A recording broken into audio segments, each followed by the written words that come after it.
cumprir os acordos que tomou e intentar actualizar e modernizar xustamente toda unha regulación que había que, claro, o problema é que levábamos con este regulamento case 30 anos. Ese sí que era un problema, era necesario actualizalo porque normativamente houve disposicións que mudaron, había necesidade de deixar claro e deixar constancia dunha serie de cuestións nese regulamento e aproveitar, por tanto, para modernizalo. En ese sentido, abriuse na Xunta de Portavoces un tempo para estar durante meses justamente de debate alrededor de que cuestións se querían incorporar e cales son. Claro, eu que voto en falta que durante ese tempo o Partido Popular, que agora aquí di que vai votar en contra, non fixo esas propostas, non puxo enriba da mesa esta discusión. De calquera maneira podemos dala agora en calquera momento. Eu espero que non hai que pasar 30 anos para facelo, espero que cada certo tempo, cando menos, se revisen esta regulamentación interna porque é necesario.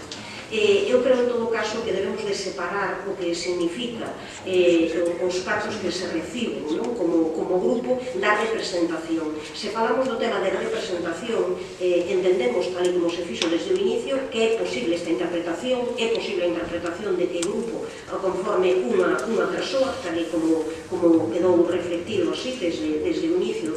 deste mandato, é posible e ademais iso nos entendemos que lle dá riqueza, pluralidade, participación e desde esa perspectiva de que canto máis diversidade haxa, pois mellor representación teremos do conxunto dos concellos e do conxunto de voces diferentes que conformen justamente esa representación política, pois mellor é. Así que, nese sentido, eu entendo que iso é unha cuestión, e outra cousa é que en cada un dos mandatos se mire